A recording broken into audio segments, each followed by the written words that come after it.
Today we're going to draw and color our camper. Now the first thing that we're going to do is practice. I have practiced filling in my value scale with a colored pencil. I pushed really hard with my pencil to create dark values and then pushed lighter and lighter to get some kind of medium values and then pressed super, super light to get some barely there values that look very, very light. We're going to be using all of these different values when we color our camper so that our camper looks three-dimensional.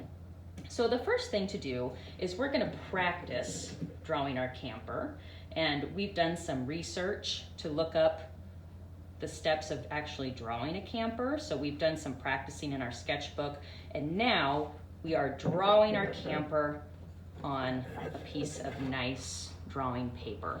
Now the paper is a little bit small, but you want to fill up as much of this space as possible with your camper. If you draw your camper really, really tiny, it's gonna be hard to get that good coloring in that we're wanting to have for this project. So I bet it's kind of hard for you to even see my camper because I drew super lightly with my pencil. I drew light so that I could erase if I had any mistakes. Now, it's all right because we're gonna be tracing over with Sharpie, and that will make all of our final lines show up really well.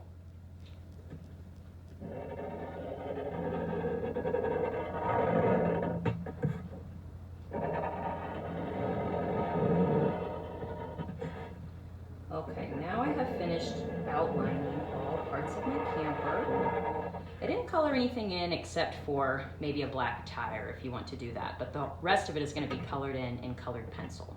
Now it is up to you what colors you choose. I don't have any rules about color choice. The only thing that I care about is that you are showing value on this trailer. So I'm going to use some different values to make my trailer look more realistic. I want it to look three-dimensional, like it has form, just like it would in real life. So in order to do that, I'm going to color the edges of my camper dark with a dark value, and then I'm going to gradually get lighter as I move towards the center, just like this.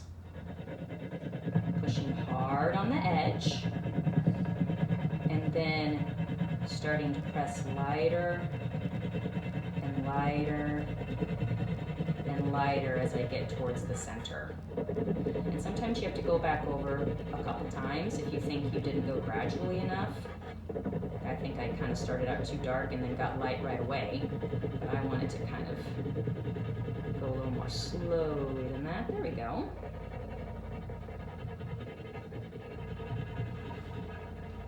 And then I'll move on to the next place. And I'm gonna zoom in so that you can really see up close this time. Pushing hard, and then gradually getting lighter. Color around my window, because I'll probably want to do the window a different color. And in the center area here, there's barely any color at all because I'm pressing so lightly. I'm just going to keep on going until my whole trailer has value around the edge.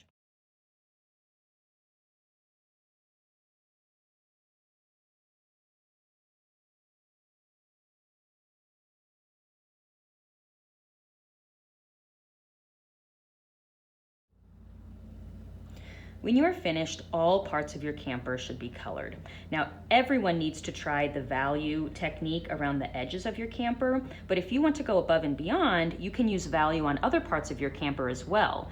I use some value changes on the hubcap, on the bumper, and on the trailer hitch, just to make them look kind of shiny and three-dimensional. And don't forget, everywhere else that you color on your camper, it needs to be nice, neat, smooth coloring.